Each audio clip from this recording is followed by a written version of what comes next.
Thank you for joining us on Africa Main News Channel, where Africa's interests take center stage. Today, we bring you a significant and compelling news from the Sahel region. But before we begin, let me ask, do you recall any positive or memorable election experiences in Africa?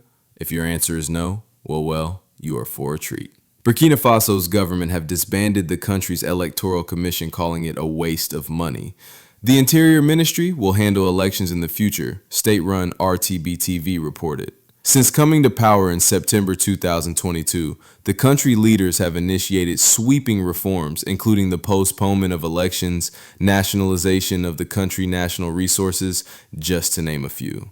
A nationwide vote was due last year, but the government extended the period of transition to democracy until July 2029, allowing leader Captain Ibrahim Traoré to remain in power and free to contest the next presidential election.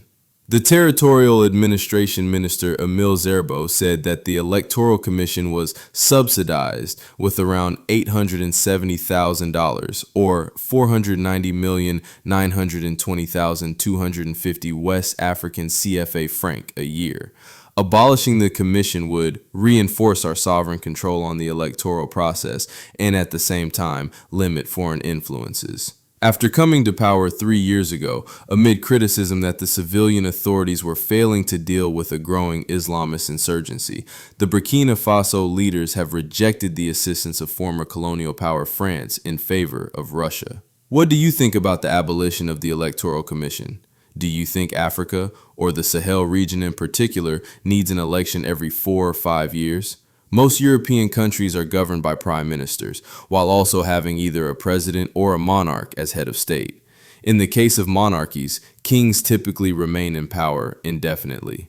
In republics, presidents often serve extended terms, sometimes exceeding 20 years, as seen in countries such as Germany and Italy. Frequent elections held every 4 or 5 years can be viewed as financially burdensome and potentially conducive to unrest and corruption. In many African nations, for instance, elections described as democratic are often marred by fraud and the exclusion of opposition candidates. This raises a critical question. Should we aspire to a model of stability as seen in countries like China, or accept the risks associated with political instability? Our brother Captain Ibrahim Traoré is a visionary leader. May he be guided and protected by the wisdom of our ancestors. We are asking the diaspora in the West, our brothers and sisters from the US, Europe, Latin America, and in the Caribbean to join us in Make Africa Great Again. Your undeniable wealth of expertise is needed. Please don't forget to like and subscribe to our news channel. Thank you for watching and see you next time. Peace.